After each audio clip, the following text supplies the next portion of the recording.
Hey everybody, it's Eric Torenberg, co-founder, partner of Village Global, a network-driven venture firm. And this is Venture Stories, a podcast covering topics relating to tech and business with world-leading experts.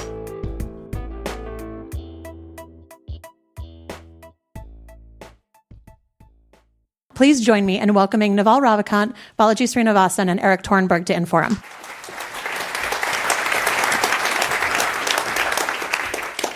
Welcome, everybody, to tonight's program at Inforum at the Commonwealth Club, Blockchain Today and Tomorrow. I'm Eric Torenberg, partner and co-founder at Village Global and Token Daily, and it is my pleasure to be speaking to some of the biggest names in blockchain. Naval Ravikant, co-founder, chairman of AngelList, and Balaji Srinivasan, CTO of Coinbase. Naval, Balaji, for the beginners out there, how do you explain what is cryptocurrency, what is blockchain, why should people care, what's fundamental about this in 3 minutes? I think human beings are a network species. We operate in groups. We always work in groups. We're like ants or bees in the sense that we have to cooperate to do anything interesting.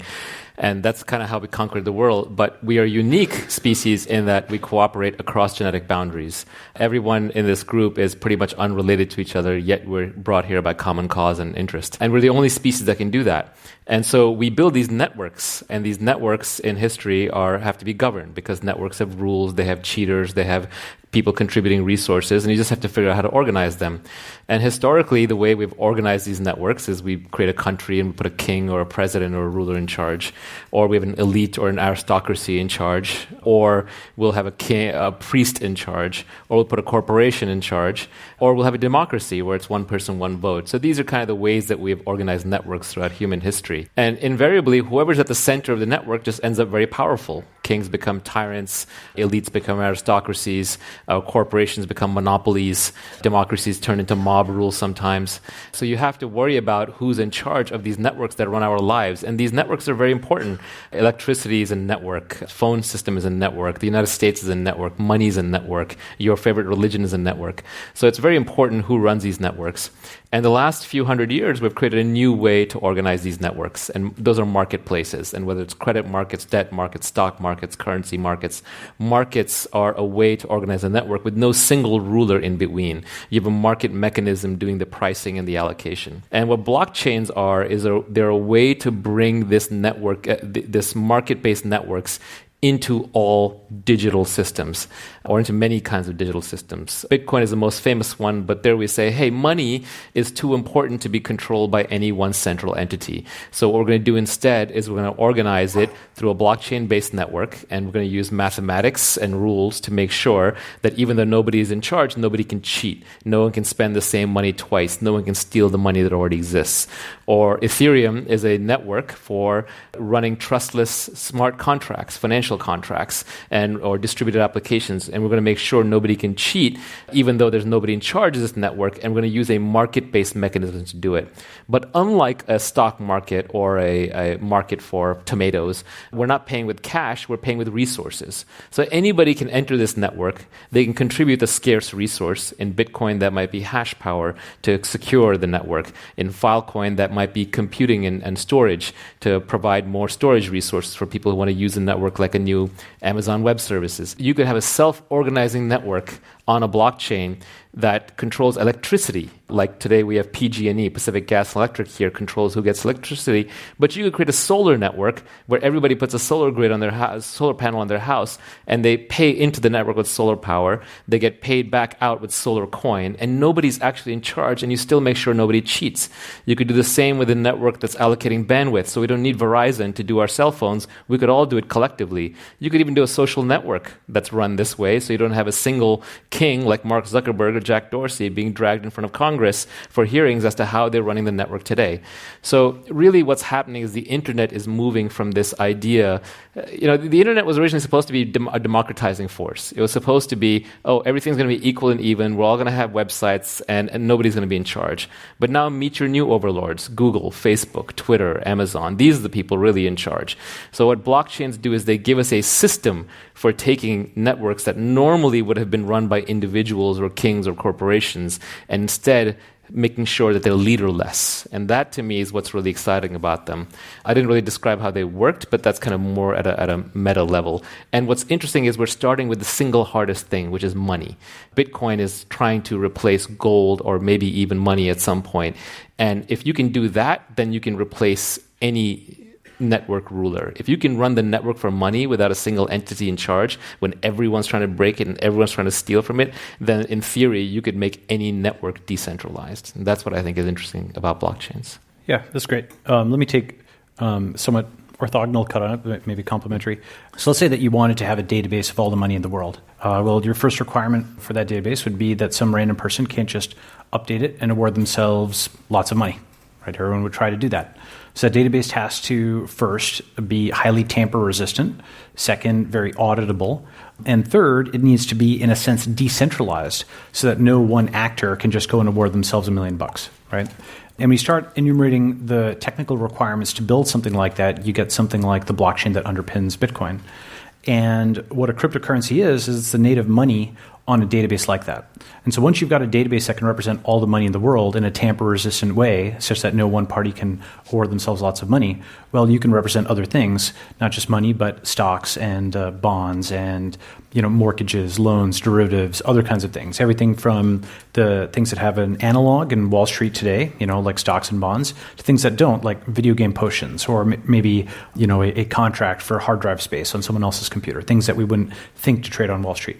So once you can solve that problem of representing digital scarcity in a way that people can't corrupt it and award themselves a lot of money, you can solve a lot of other problems of coordination and representation of financial instruments. So I'm curious to learn more about what got you both into cryptocurrency space in the first place, because you both have had long storied careers before cryptocurrency. So Naval, you, among other things, you democratized angel investing with AngelList, and Balaji, you started a biotech company, Council, which sold for almost $400 million. So how do you explain your interest in blockchain as it relates to the arc of your career? My first company, Council, was doing genome sequencing in the biotech space and testing for Mendelian diseases. And as part of that, I encountered a lot of regulations, and I started to realize, wow, a lot of these rules that were written 70, 80, 90 years ago are not as relevant in the modern world, and they're really holding back progress. And so I started to think, okay, well, could that be applicable in other areas as well outside of just biotech? And I started to believe that was the case. And we saw that with the rise of Lyft and Uber and Airbnb with taxis and hotels, old rules that were holding back innovation. And it was also the case in finance. And so seeing that Bitcoin was technologically interesting and also understanding that there was a market need from having encountered what regulations were in practice, that's one of the big things that kind of got me from genomics into this sector. Yeah, I didn't have any grand plan. I just read a post on Hacker News. It was actually what was that post? Paul Bohm. He was the founder of Buttercoin later, but he wrote a post on the Byzantine generals problem, which is the underlying computer science problem that had to be solved before he could figure out how to have a network without a ruler in the center. And he wrote a post that very cogently explained how Bitcoin solves that problem. And once I read that and figured it out, I couldn't think about anything else. And so all I was doing was talking to my friends about it and brainstorming about it. And as I realized that this is a way out of centralized tech monopolies, it's a way out of gatekeepers for money, it's a way out of inflation and printing of money and towards sound money and all of these things, I just couldn't think about anything else. And it's very, very rare that you'll find something that's technologically interesting, plus something that's socially really interesting, plus it can make you rich, right? And that combo is really addictive. Well, in 2015, we had this narrative emerge, the blockchain, not Bitcoin narrative, where people said, it's not about this money thing, but the underlying technology is really valuable for me at JP Morgan or whatever enterprise company we're working for. But recently, we've had sort of the opposite, sort of resurgence of Bitcoin maximalism, saying it's Bitcoin, not the blockchain. So I'm curious, where, if you look at that as a spectrum, where your thoughts evolved on that spectrum, and what do you say to both groups? Yeah, so I think that actually the full 2x2 exists, right? There's like anti-Bitcoin, anti-blockchain, thinks the whole thing's a scam, right? Okay. Then there's pro-blockchain. They're called no coiners. Yeah, exactly. That's the term that they use. We'll get to that. That's right. That's right. Then there's pro-blockchain, anti-Bitcoin. That's like the banks, blockchain, not Bitcoin, right? Then there is a pro-Bitcoin, anti-blockchain, and that's like Bitcoin maximalists. And then there's, I think, where I'd land up, and a lot of, I think, investors and technologists in the space will land up, which is pro-Bitcoin and pro-blockchain, kind of, let's say, upper right corner. And the reason for that is I think, you just have different solutions for different kinds of problems. with the, I think the internet is probably the best analogy, at least the one that would be accessible to lots of folks here, which is that we went and we digitized movies and music and books and newspapers and pretty much every form of information. And, that's obviously valuable 20 years later. In the same way with the blockchain, we can definitely digitize gold. That's super important. But we can also, and we should digitize, stocks and bonds and loans and mortgages and derivatives, and all that other stuff should get digitized as well. So that's why I'm in the Bitcoin and blockchain camp. Yeah, I agree with that. I think with Bitcoin, you're looking at sound money, gold, store of value, and possibly a currency over time.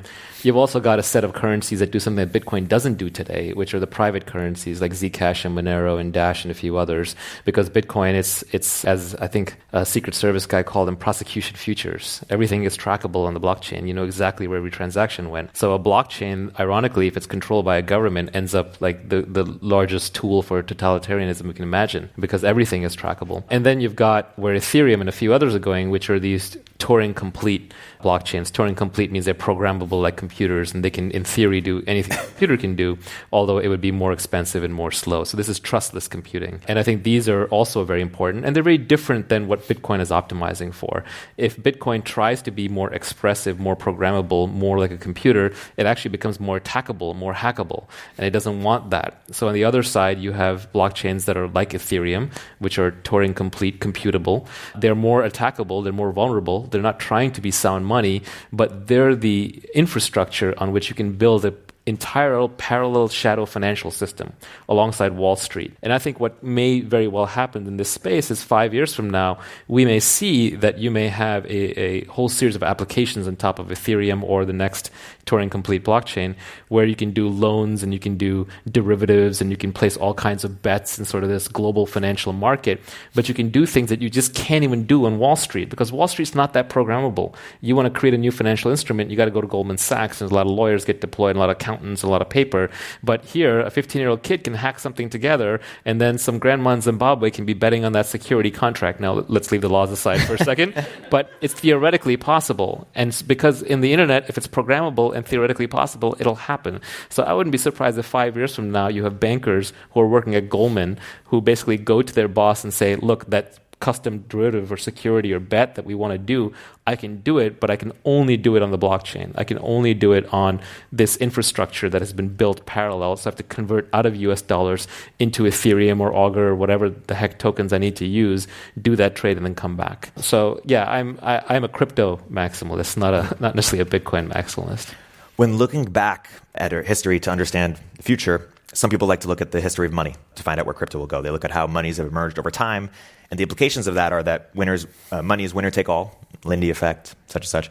While other people look at the history of the internet and say, software is eating the world, software tends to rewrite the things in which it runs into, and the implications there are that there can be multiple winners, and you don't have to be the first search engine or social network, you just have to be the last. So as we look forward to the future, which history do you think has more predictive power? History of money or the history of the internet? So I think actually, I wouldn't say that money's history is actually totally winner take all, because you do have the dollar and the renminbi and the pound and the euro and the ruble and what have you. So it's kind of like, I would slightly object to that. I think both histories are certainly relevant. I think most people are more familiar with the history of the internet, and you can point to that parallel of, okay, we digitize everything with information. Now we're digitizing everything that's related to scarcity and to finance, and that's a very obvious thing. I think far fewer people are familiar with the history of money. But with that said, sometimes history doesn't repeat, but it rhymes. It can also lead you wrong if you're too overly levered on a historical parallel. It can tell you it's going to happen like this and it happens like that, right? So short version is I think both are relevant, but I would use them only as guides and not as like hard forecasts. It must happen this way, Yeah, I agree with that. Nobody actually knows what's going to happen here and how exactly it'll play out. When you talk about just money, it's important to break it down to its components. We use money as a store of value. So, hopefully it doesn't inflate away tomorrow. If you're in Venezuela or Argentina, that may not be the case. We use it as a medium of exchange. I give you money and you accept it for bread or horses or cars or whatever I'm getting from you. Or we use it as a unit of account. That thing costs $12 and that one costs $14. Store of value does have a network effect, but it's not that powerful. Like, for example, we do use gold as a store of value. We use Bitcoin as a store of value. We use real estate as a store of value. Look at Chinese buying apartments in Vancouver. We use oil as a store of value. We use the US dollar as a store of value. Medium of exchange has a much stronger network effect because now the money's in flow. Who accepts what? Who doesn't take what? And then unit of account is the ultimate network effect because you can only have one. I'm not quoting you something in dollars and RMB. You just care about dollars. So the network effect actually can be influenced by which one of these properties of money you end up adopting. And the truth is today, 99.9% of the people in the world aren't using crypto.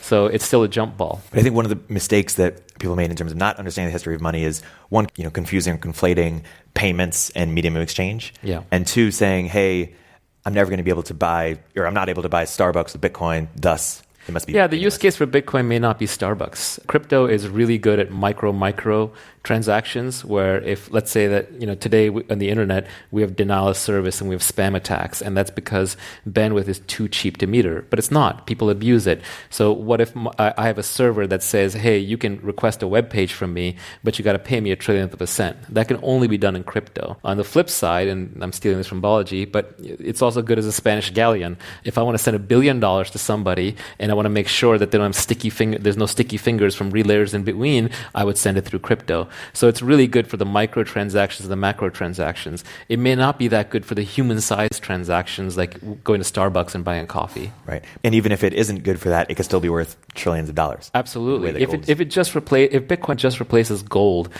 gold is worth $7 trillion. And gold is not easily divisible. It's not easily verifiable. I can't store it in my pocket or my brain. I can't send it across the internet.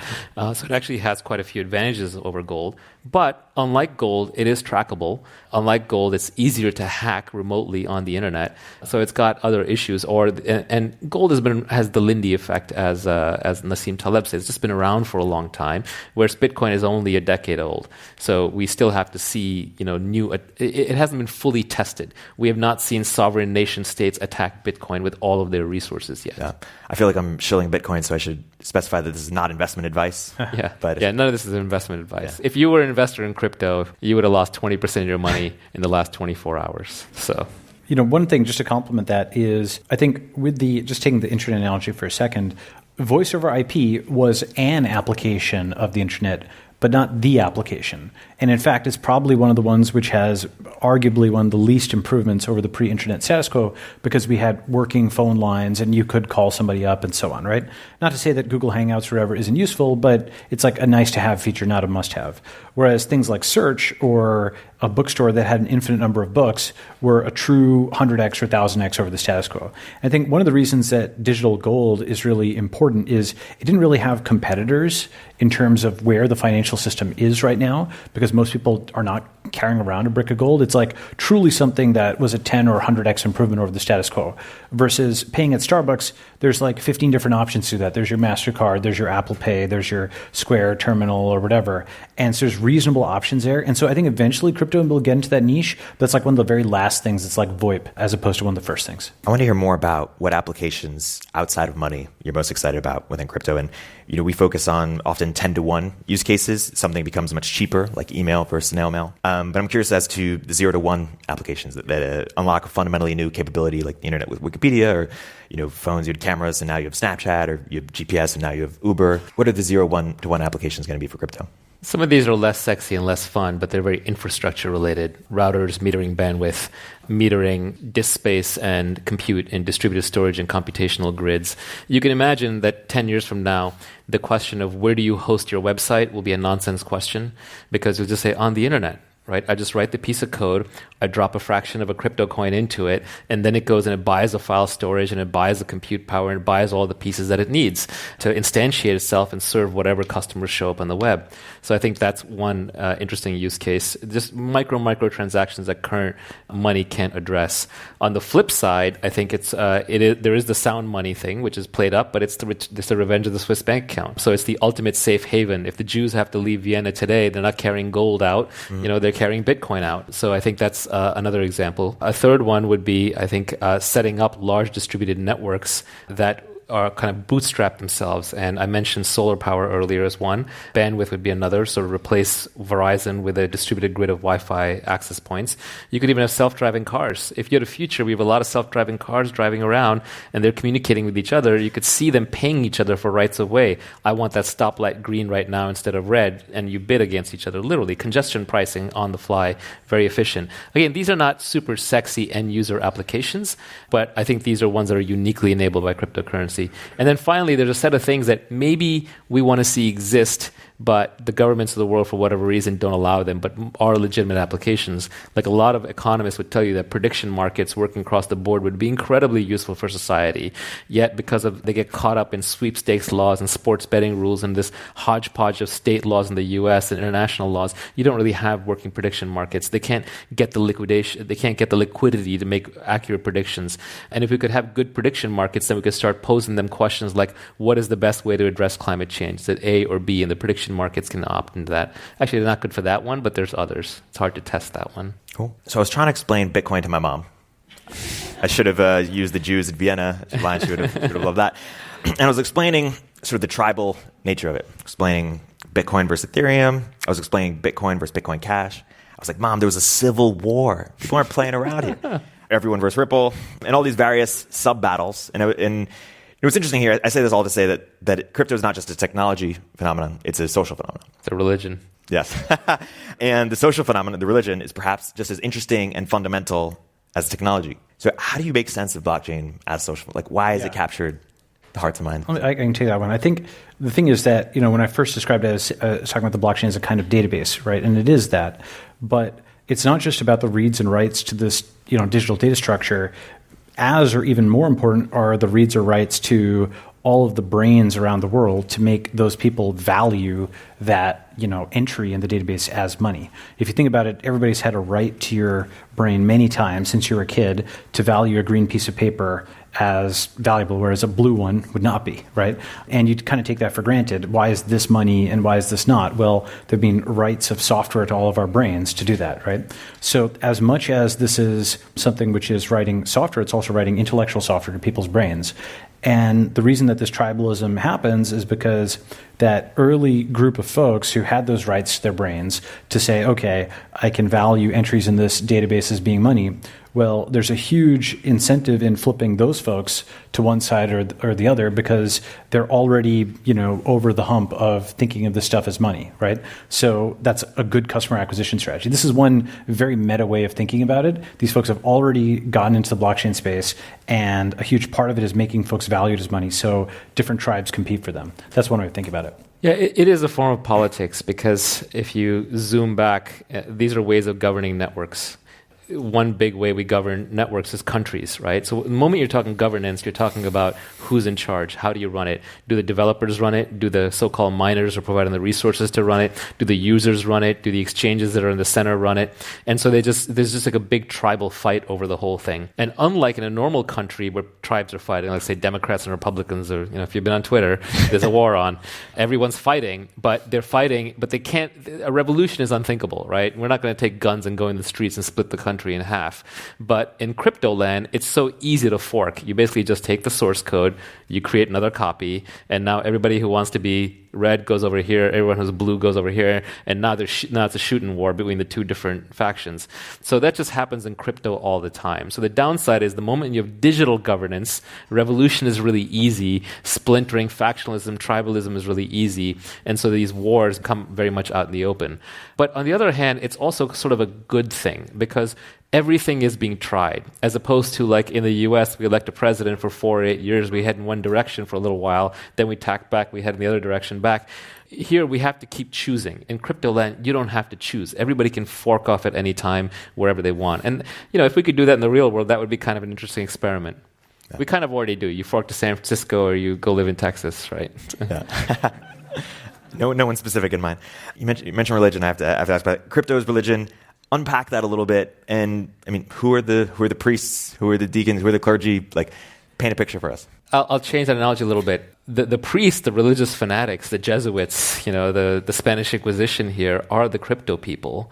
And normally they would have allied with or competed with the kings, but here they're literally sacrificing the kings. They're saying to the altar of crypto, we get rid of the leaders.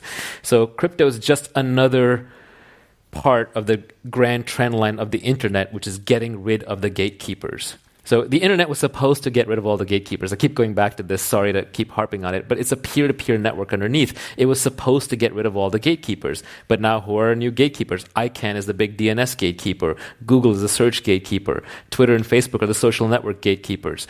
And as far as Silicon Valley is concerned, oh yeah, the internet revolution was great. We got rid of the old gatekeepers, and now we're the new gatekeepers. This is fantastic. Revenge of the nerds. But I think this is phase 2.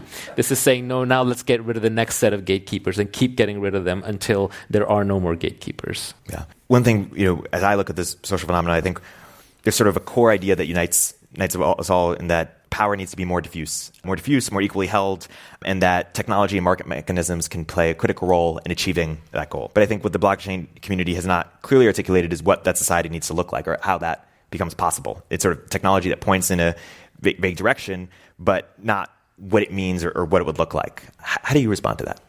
I think it's going to be an evolved process. I don't think it's a top-down design thing. If you look at markets, look at the economy, for example. The economy is a giant series of markets. No macroeconomist can actually tell you how the economy works. You get enough macroeconomists in a room together, it's like politics. They're all just arguing. They can't figure it out. It's back to the blind people in the elephant story. They're all feeling different parts of the elephant trying to describe it.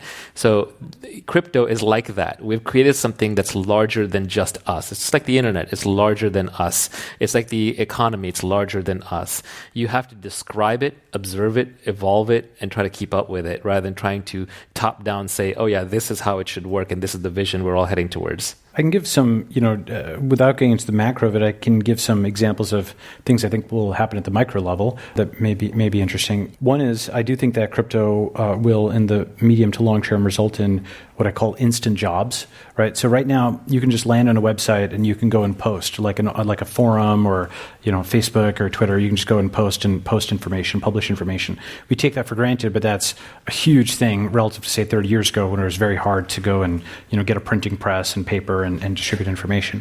So instant jobs are interesting. You click a button, you do a task, you make money. We've got something like that at Earn at Coinbase, and I think that's going to be a very big part of, let's say, 5, 10, 15 years out. And anywhere there's a phone, there's a job. You just have a feed of tasks, and you do those tasks, and that's your job. A second thing I think is going to happen is at the micro level, I think we're going to get billions of investors.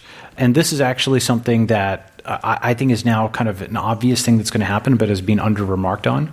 I think maybe 99% of the world will be investors and maybe like 1% will be entrepreneurs. And what do I mean by that? I think everybody pretty much can buy something. You can go and buy something at Starbucks. You can, swipe a credit card. Everybody here has bought something. It's pretty hard to build something. But with crypto, there's no longer any threshold for investing in something. You can invest $1. You can invest $10. People put $10 into Ethereum. They've got $10,000, like a few years later. Not every investment is obviously like that in crypto, but it is the case that as you totally remove all thresholds, you can have somebody from any country in the world click a button, and in 10 or 15 or maybe in 5, but probably more like 10 years, just as easily as you'd like something or poke somebody, you could send them $1. And you're going to start to see fundraising rounds, maybe not in the United States, maybe in other countries, where it's like 1 million people putting $1 each into somebody, right? And that's going to be very commonplace. And maybe that's what you do recreationally each day. You spend a couple of bucks doing that. And that's like, it's your replacement for Twitter or Facebook because you're not just liking or thumbs upping something, but you have a little bit of skin in the game. It's a little fun to follow that portfolio. You can see how it's doing, and you're helping somebody get financing when they might not otherwise be able to do so. So I'm interested in this from like a microeconomic standpoint. I think it makes a lot more people think like angel investors, think like venture capitalists. You can have people crowdfund entire countries. You could have people crowdfund a war. You could have people crowdfund a revolution. I mean, the possibilities here are kind of endless. When people are investing $1 in something, maybe they're not even thinking about it as investing anymore. It's somewhere between donation and investing. It's like Kickstarter. A lot of those projects fail to deliver, but the investors don't really seem to care. Right. They were kind of doing it more to just support the founder as much as anything else.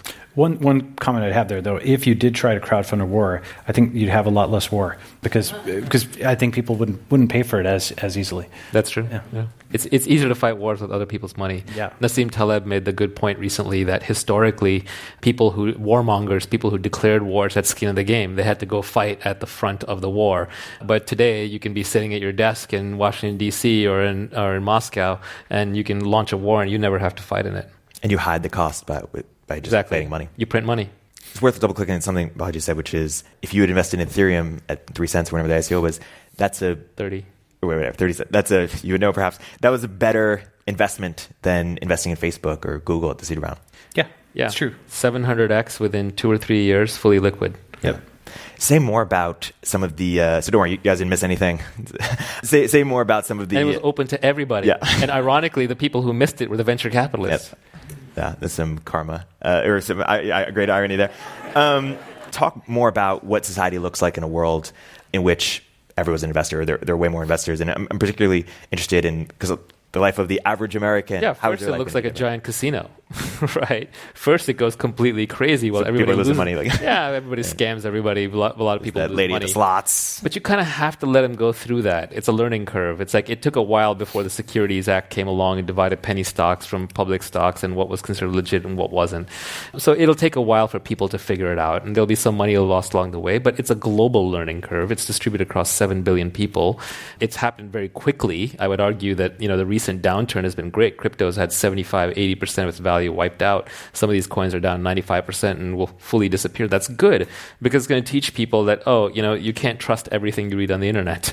And you certainly can't send money to strangers on the internet based on what they wrote. It'll raise the levels of diligence. It'll raise the requirements for investing. And I'm hoping that out of it, we will see at some point a real investment market will emerge. But in the short to medium term, it looks like a big casino. Yeah, I would say a couple of things. I think a lot of the things that in Silicon Valley we've developed, like term sheets that contemplate things like liquidation preferences and drag along and stuff like that, they're all based on previous train crashes or car crashes that happened, like, big conflicts that happened in the past. And then lawyers go and bake that into contracts to avoid those things happening in the future. I think you're going to start to see a lot of that baked into smart contracts where a lot of the wisdom of, how investments have worked gets baked in and folks start getting 1, 2, 3 year lockups on their crypto. You're already starting to see this type of stuff and incentives start getting aligned.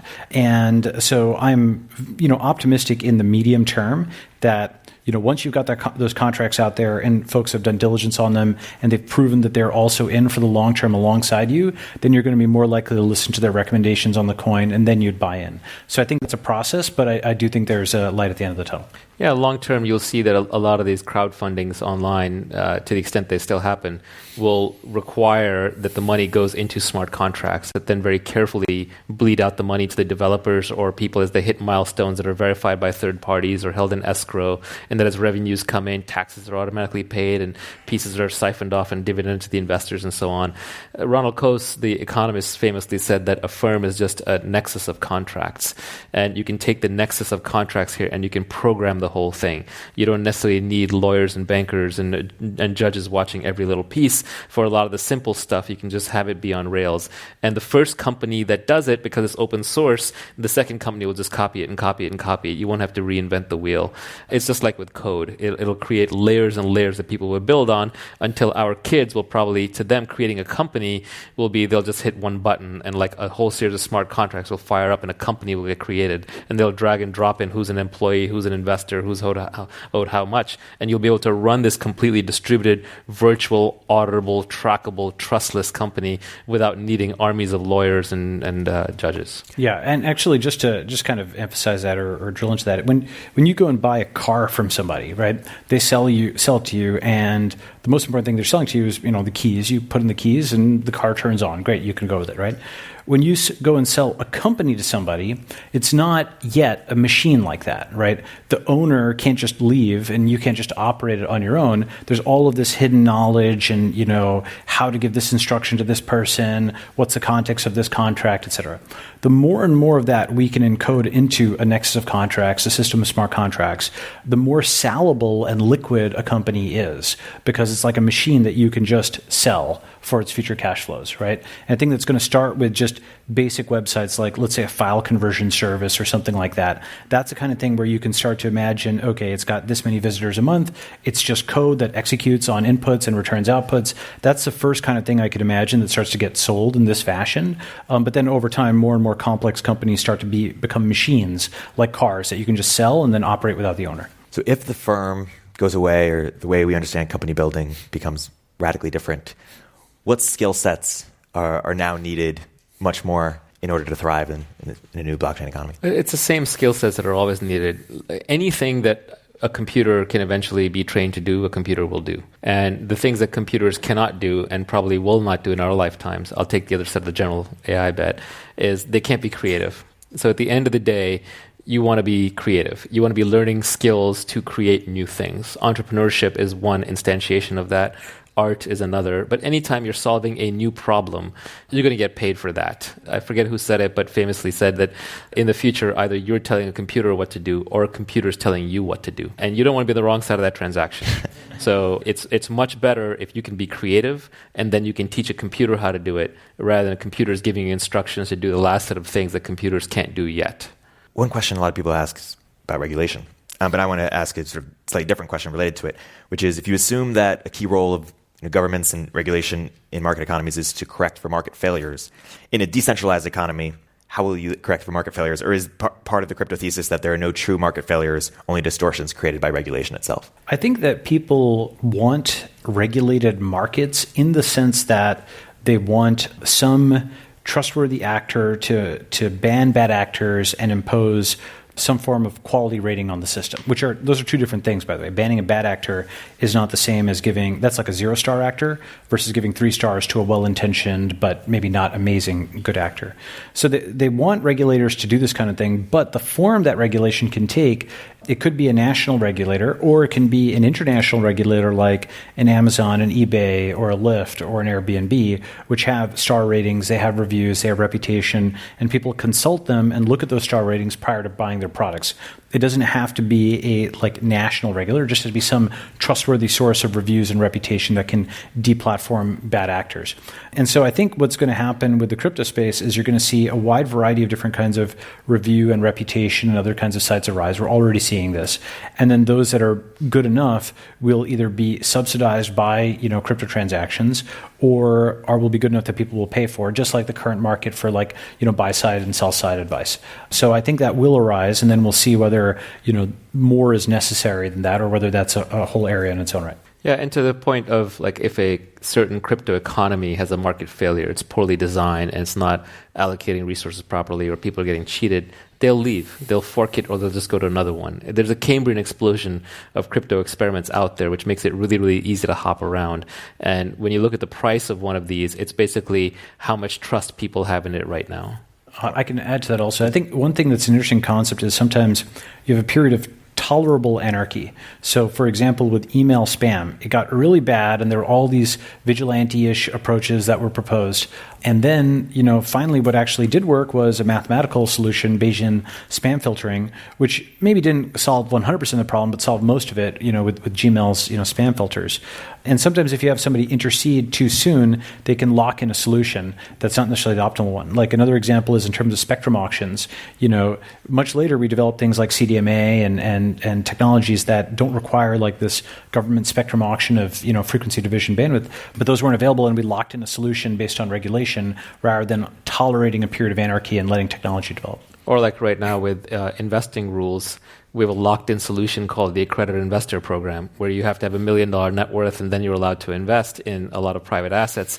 And if you have less than $1 million, you're considered a moron. And if you have more than $1 million, you're a genius. And that's obviously not how the world works. And it should probably be replaced by some kind of sophistication test. And everyone's known it should be replaced by some kind of sophistication test. And here we are 83 years later still talking about what is a sophistication test. Yeah, I want to hear more about how you two, we've talked about, outline the future and what we see, how you two want to participate in that future. So Balaji, maybe first you can describe the vision for Coinbase and your work there. And then Naval, you can get into AngelList, CoinList, and the other efforts. Sure. Yeah. So what am I doing at Coinbase? So I am. I am Investing.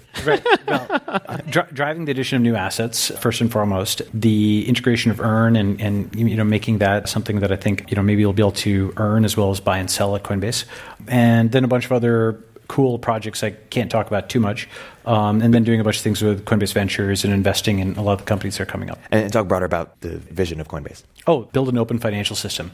And while that sounds maybe like generic corporate speak or whatever, what it really means is, if you think about what Linux was versus Windows, Linux was an open source system, and anybody could download it, and you could hack it, and you could get access to it, and now you had an operating system that you could customize. And the same way, like building a more open financial system, it's hard to imagine a financial system that's more closed than our one is today, right? So a more open one is one where you can pull a blockchain, and a kid in Vietnam can go and collaborate with somebody from Japan and Brazil and Turkey because they're all using the blockchain at the same time. And we've helped onboard people into that. We've helped educate them. We've helped them get their first amount of digital currency. Maybe we've set up an exchange in their country. We've basically onboarded people into this more open financial system. And that's our mission. Yeah, I'm mostly involved in this space with CoinList and with Metastable. CoinList is the legal, regulated, well-lit marketplace for ICOs that we spun out of AngelList. And we've run ICOs for Filecoin, Blockstack, and a few other pretty well-known players in the space.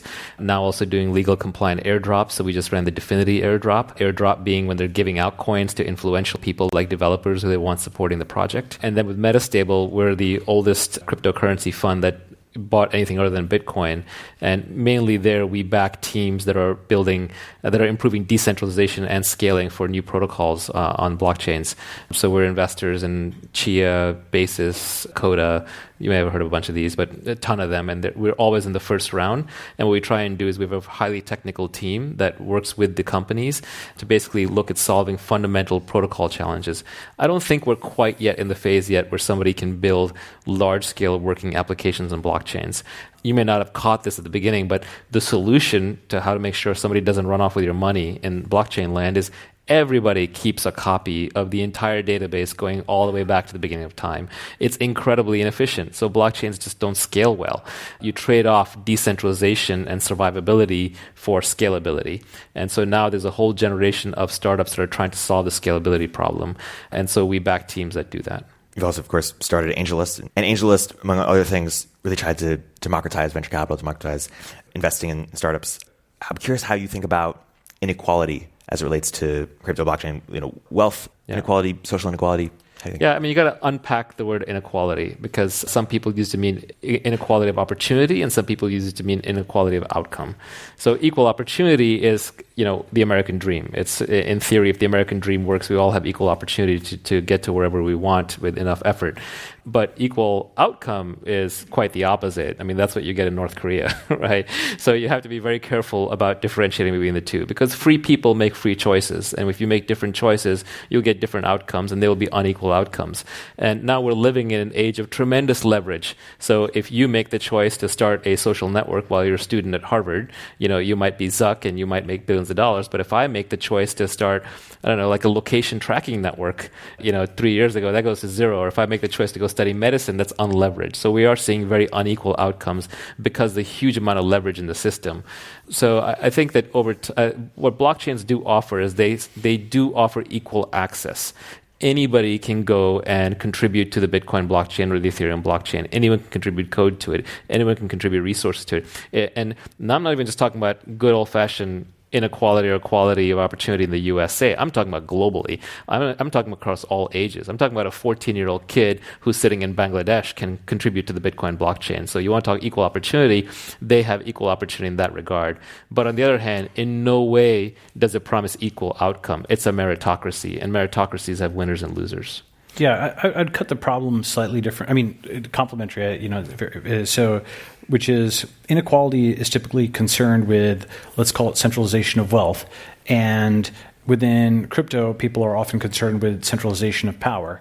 But those are actually very related things. And, what I'm optimistic about blockchains for is they give us a way as a community to fork off. And someone's only powerful or wealthy if effectively other folks are giving them that power, at least in the context of blockchains. So we always have this exit. We always have this ability to vote against, some kind of tyrannical force with our feet and with our wallet and fork away from it. Yeah, in fact, I think one of the interesting things to note is that one of the ways that some of the new coins are competing with the existing coins is they're taking a model, which I'll just call the fair coin model, which is they're trying to airdrop or distribute the currency as widely as possible. So you're literally seeing new coins, instead of doing fundraisers from investors, they're just trying to identify people and just give away the coins. And the extreme version of that would be Facebook airdropping a coin to billions and billions of users under the idea that the more widespread the money is, the more likely it will to be used as money and become valuable. As opposed to today, we're sitting in a system where land ownership goes back hundreds or thousands of years based on whose great-great-great-grandfather got there with a gun first. So that's an unequal system. It's far more equal to like reset the wealth and redistribute, and then hope if you can get into enough hands that you can respark what money really is. Today, for example, the way the Federal Reserve distributes money is they basically drop it to the banks, who have extremely sticky fingers and then slowly bleed it out in the economy. Is that the best way to distribute money? I'm not so sure. So I think at least with blockchains, we get to test new models of equal distribution of resources. This is perhaps another version of a purity test. But I'm curious, what would need to be true, or what facts would have to emerge in order to change your mind on some of these topics and maybe not become a crypto maximalist anymore? You say, you know what, maybe this is not going to have that much big of an impact and I shouldn't spend that much time on it. What do failure modes look like here? I would say, like, if there's some fundamental heretofore undiscovered security issue, that's the kind of thing which, and what I mean by that is not something that can be patched, right? But like a theoretical new class of attack that renders, all these different kinds of blockchains like infeasible, or you can constantly attack them and update them in a bad way. That would be the kind of thing which would, make me say, okay, you know what, I thought this was a secure way of building things, but maybe it's not. I think that's hard to do because we've now got a diversity of different approaches to updating blockchains, but it's possible. So that's the kind of thing that would make me question whether that feature was real. Yeah, I think there's the technological failure cases. I think that you could have, let's say, a Bitcoin or something like that gets used in like a horrible terrorist attack, and you know how the government is, like any excuse to grab power. Like after 9/11, we got the Patriot Act. Patriot Act gave us all these kinds of abuses, including NSA surveillance of all of our activities for the rest of time. I could see politicians overreacting and blaming all of crypto and basically cracking down on next-gen internet, in which case it sort of flees to other countries and it kind of goes underground. It still gets developed. It just gets developed elsewhere and more slowly. How should governments be responding to all this? Well, the governments are in a little bit of they may not realize this, but they're in a little bit of a race with each other. The United States is extremely lucky that we have the reserve currency of the world today. And we're extremely lucky that Silicon Valley is parked in the US. It's not luck. I mean, a lot of it is due to good policy. But we're lucky that good policy existed or exists that allowed those formations to happen.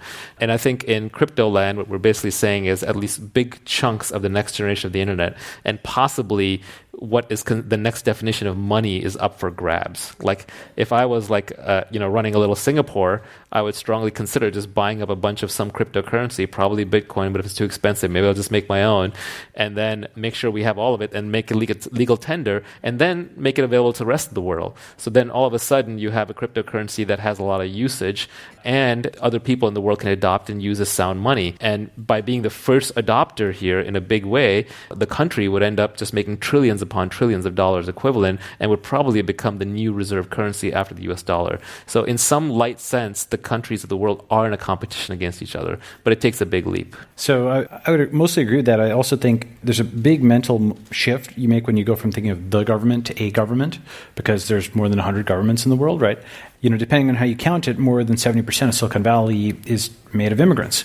And everybody here, either within your lifetime or your parents' lifetime, up and left. Why? To make a better life, right? For economic opportunity. And if that economic opportunity is not in the U.S. because it's not keeping pace with the blockchain, well, it's easier to move nowadays. Now you've got mobile, you've got social, you've got all this stuff. You can get on, Uber, get to a flight right away. So, the other aspect of it is you don't need huge amounts of natural resources. You don't need like a mine of uranium or something like that to build a blockchain community. You just need internet connection. Yeah, an internet connection and a good regulatory environment, right? Maybe a nice beach. That's right. So maybe a nice beach. That helps, right? But actually, the blockchain companies are the most distributed companies in the world, right? Because we invest in them all day long. We see them all day long. Their developers are spread out. In some cases, they're fully anonymous. Like even the team members don't know who the other team members are, and they're all over the world. And they're not necessarily all companies. right? Yeah. Some of them just go open straight source groups. Yeah, Yeah, they're open source groups that just go straight crypto, and may not even have traditional terrestrial, bank accounts. Yeah, there's one that's coming up that's really people are into. That's all the developers are named after Harry Potter characters, and nobody actually knows who they are or where they live. Yeah. But why isn't Singapore or other governments doing this now? Or is it possible that they might, or is it too much of an innovator's dilemma? No, they're starting like Malta, Bermuda. It'll just take one. Yeah. It'll just take one. Forward-looking one. Someone has to be both desperate enough and smart enough. Yeah. Like Venezuela is desperate, but the thugs are still in charge, right? So it kind of just has to come together in the right way. You could see, for example, a post-communist Venezuela that sort of recovers. When people are getting together, they're going to have a choice of what do we do with our currency, and nobody will ever trust a bolivar ever again, hopefully. So then what do? Do we adopt the US dollar as legal tender? But now our monetary policy is set by the United States. So you could see that there are scenarios where if the crypto infrastructure is good enough, that they might go with a cryptocurrency. Yeah, and there's already governments that are definitely, moving in a very pro-blockchain direction. So Malta, Bermuda, Estonia, and, then a bunch of others that haven't necessarily announced anything publicly. But I think, governments are already trying to compete, for example, for Amazon's HQ2, right? They're trying to compete for Google's Sidewalk Labs, and they're trying to compete for, various investment dollars from startups and tech companies. This is just an extension of that. And Balaji, you have some thoughts on how blockchain unlocks or enables new career opportunities, or for us to think about our careers in a different way, that you don't have to be in Silicon Valley. Oh, yeah. Unpack that a little bit. Sure. Yeah. So I have this concept that your single most important metric for your life is arguably your personal runway, which is your savings divided by your burn rate. And the thing that's interesting about that, savings, very anti-American thing to talk about. Let's suppose it's non. We're all immigrants. Okay, great. So, the thing that's interesting about that is it's much, much easier to reduce your burn rate by 5x or 10x by moving out of San Francisco to, Thailand or India or South America or something than it is to increase your net worth by 5 or 10x, right? And because reducing your burn rate is deterministic, it's within your power. You could execute on it tomorrow. And what's interesting about crypto is it's making it even easier to go and earn like a San Francisco or first world salary, even if you're in the developing world. And the developing world has gotten a lot nicer because of globalization over the last 10 or 15 years. So you can have a basically first world standard of living with 3 or 4x as much savings each year. And then you don't need angel investment. You've got plenty of runway. You can work for a year and take 2 or 3 years off. So I think that's going to become a bigger deal. This is a combination of digital nomadism, remote work, cryptocurrency, et cetera. That's a trend I see growing. Yeah, this already happened to me. I won't name the town, but I went on vacation to a beach town somewhere in Asia, and I was looking to get away from all this stuff. And I get there, and they have multiple crypto co-working spaces. They have a big blockchain incubator. People are recognizing me. Next thing I know, I'm giving talks about the blockchain there. So, especially when you get to those kinds of places where there are a lot of expats, you notice that a number of them are now making a living somehow in the crypto community. We have some great audience questions that I want to get into. AI and blockchain, complementary or competitive in the long term? So Thiel actually has a good line on this, which is he had an observation that AI is mostly centralizing and blockchain is decentralizing, in the sense that first, this is definitely buzzword bingo first. Just ding, ding, ding. Right? But if you actually engage with it, to build a machine learning algorithm, you typically need to accumulate a lot of data, and that is typically a centralizing thing. You've got data from lots of different people or lots of different cameras or whatever all in one spot, with the Chinese government being the zenith of that kind of centralization. It is possible with technologies like federated machine learning or homomorphic encryption to actually keep the data local and then just collect some coefficients, but it's harder, much harder. So AI is going to be this probably centralizing force that will give more power to centralized institutions. Conversely, blockchain is a decentralizing force. And the key thing is, even though it makes it more complicated because it decentralizes everything, it creates enough money and wealth that more than compensates for the cost of decentralization, which I think is a critical thing. And that's why I think blockchain without Bitcoin doesn't work, or blockchain without a token doesn't work, because then you're just decentralizing without that added economic incentive. So those are these two kind of forces, centralization, decentralization. And I think you're going to see interesting mixes and remixes between them, but that's one axis on which to cut it. How do you think about identity in a blockchain world? How does it change the concept of how we understand identity? A lot of people talk about anonymity, privacy, but perhaps they're missing the bigger picture on how it's going to reframe our sense of identity. What are some thoughts on that?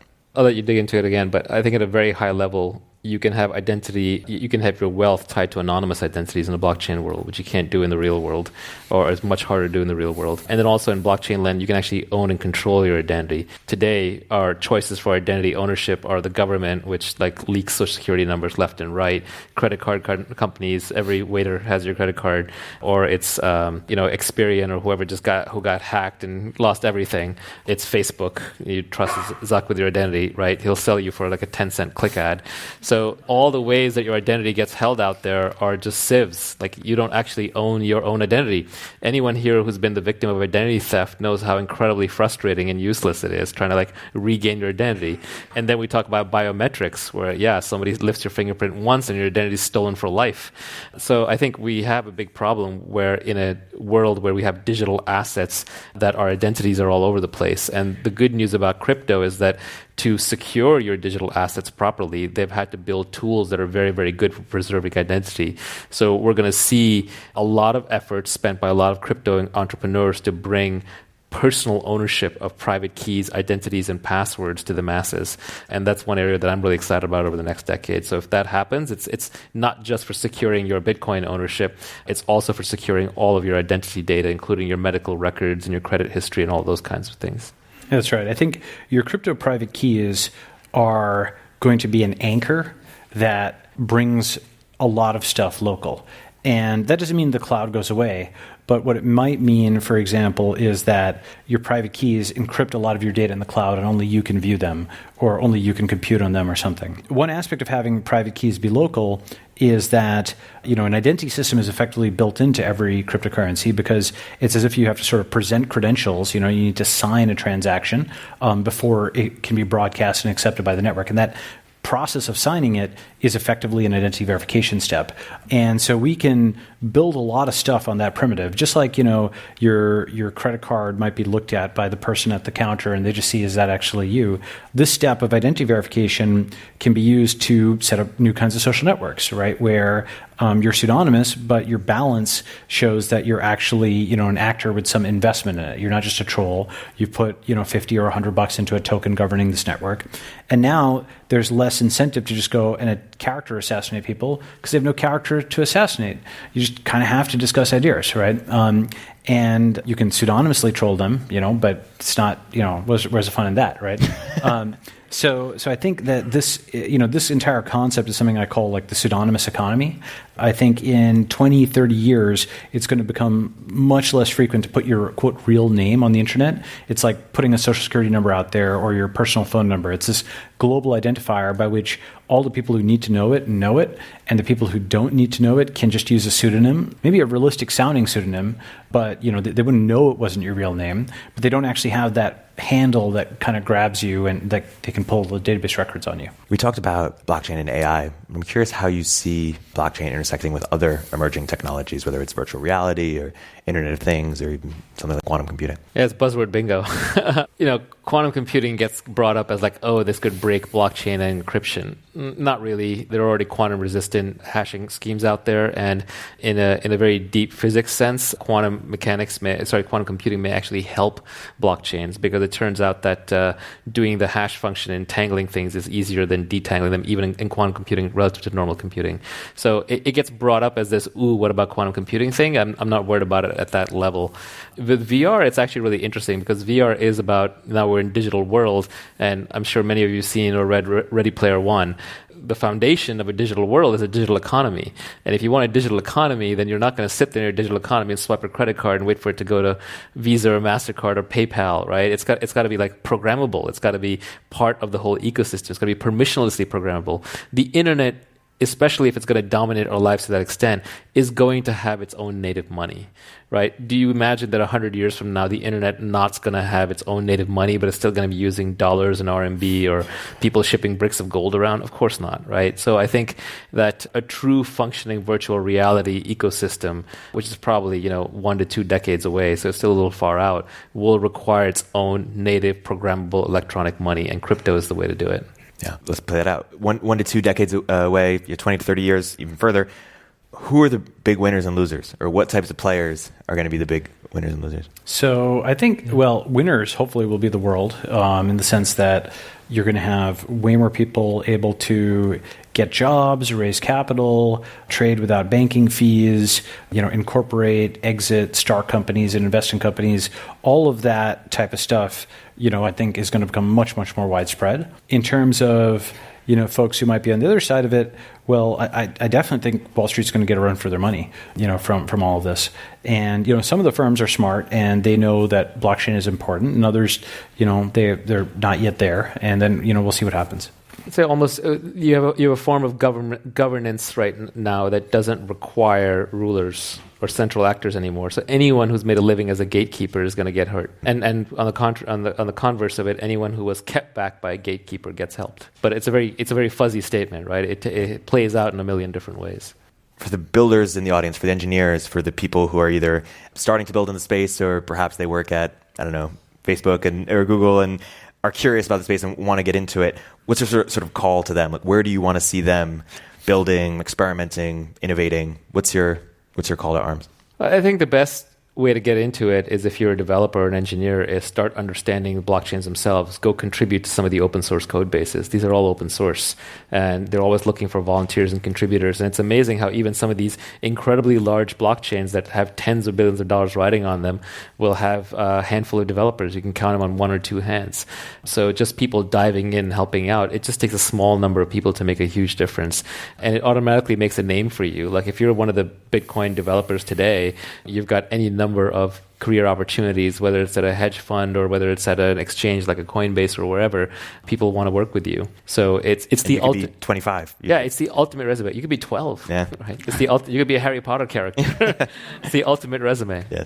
You could be 80. Yeah. There's no one stopping you. How many folks here in the audience are engineers? Okay, a few. All right, a lot listening as well. Yeah. Okay. So most of them have better things to do than. Yeah. No. So if you are an engineer, so certainly the highest threshold is contributing to the code base. If you aren't yet there, what you can do is use Kubernetes, set up a private cluster of Ethereum nodes or Bitcoin nodes, and then you can actually simulate like an entire set of transactions on them. You can have them mine, you can have them send things back and forth, and you'll actually get an understanding for how the thing works in its own hothouse environment, because you can like replay an economy. That's, I think, a really good way to understand how like all the pieces work. You don't even have to build anything in crypto. I can't build anything in crypto. It's so incredibly complicated. It's the intersection of cryptography and mathematics and computer science and economics and governance. It's a really hard field. Yeah, just learn about it. I mean, just go read up on it. It's really endlessly fascinating. It's like when the internet first launched. To contribute to the internet, to do something on the internet, you didn't have to go write a web server. You didn't have to go contribute to a browser. You could just understand how this thing works underneath and start thinking through how it can play out. And eventually, of course, the internet is impacting almost every aspect of our lives. So that is the potential here as well. Yeah, that's one of the interesting things about this space. Like 99% of people can be capitalists and 1% are labor, because the labor is this really mathematically, technically challenging thing, but everybody can at least go and buy it. So it's something that's sort of an inversion of what things used to be. Or it can be airdropped it. Yeah, that's right. And maybe that'll be the new basic income. And it's not quite a joke. There are people in crypto land who are talking about how do we airdrop enough coins to everybody that if this takes off, that's the new basic income. And I can definitely say that learning about it is its own reward. So it is my honor to have us participate in the Commonwealth Club tradition, which is with 1 minute left, to ask both of you, what is your idea to change the world? I think it's your turn. All right, my turn. So I think that this is somewhat related to crypto. I think that the ability to collectively move large numbers of human beings, and by that what I mean is like crowd migration. You take a Facebook group right now, and people are just talking to each other and so on. But over time, you start adding cryptocurrency to that becomes like a digital economy. You start adding virtual reality to that becomes like a true virtual economy. It's got a persistence to it. It's got money to it. You've got a job there, et cetera. That's, I think, where this social network thing is going in 10, 20 years. I think eventually those virtual economies, you're going to have all these folks who are, some are in Arkansas and some are in New York or whatever. They're going to want to actually like move to one place. And I think that that's going to be a very important feature of the next 10 or 20 years. It's something called T-bow sorting in economics? Mine is not crypto related. I think that it would be, computers are getting so cheap, tablets are getting so cheap, and I think that, and we have the entire Library of Alexandria of the modern age available on the internet, that I would love to see like a giant airdrop of tablets to the developing world, where you can basically just have all the textbooks, you can have all the interesting learning materials, you can have all the courses, all the Khan Academy preloaded, ready to go. It can figure out with some simple software what language you speak, what level of education you're at, and automatically start teaching you from there. And it can connect you with a volunteer network of millions of teachers across the world who can video in at any point and help you that you're stuck. So I think we can educate the whole world much more cheaply than we're trying to do it today. I'd love to invest in that. Thank you very much. One last huge round of applause. Naval Ravikant, Balaji Srinivasan. Oh.